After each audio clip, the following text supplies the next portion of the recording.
Private চাকরি করতে গেলে কি টাকা দিতে হয় কোনো অফিসকে, কিংবা যে কোম্পানির হয়ে চাকরি তোমরা করতে যাচ্ছ সেখানে কি কোনো টাকা দিতে হয়?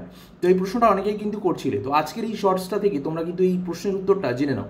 দেখো, তোমাদের প্রথমেই বলে দিই যে প্রাইভেট চাকরি করতে গেলে কিন্তু কোনো রকম কোনো টাকা দিতে হয় না।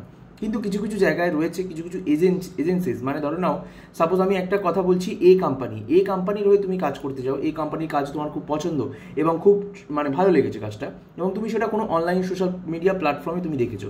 এবার এই জবটা যারা পোস্ট করেছে হয়তো হতে পারে কোনো থার্ড পার্টি কোম্পানি, মানে কোম্পানিরা তো নিজে গিয়ে, মানে এই কোম্পানি যে যাতে তুমি চাকরি করতে চাইছো সে তো নিজে গিয়ে গিয়ে প্রত্যেকটা জনের কাছে বলবে না যে তোমরা আমার কোম্পানিতে চাকরি করো ক্যান্ডিডেটদের কাছে। তখন ওরা একটা থার্ড পার্টি কোম্পানিকে দায়িত্ব দিয়ে দেয়, তারা কিন্তু দেখাশোনা করে, ইন্টারভিউ নেয়। তো তখন সেই এজেন্সিসগুলো কিন্তু কিছু সামথিং চার্জ করতে পারে, তবে সেটা দেখে নেওয়া, জেনে নেওয়া, যাচাই করা অত্যন্ত জরুরি। আমরা সেই যাচাই করে তবেই চাকরির ভিডিও পোস্ট করি।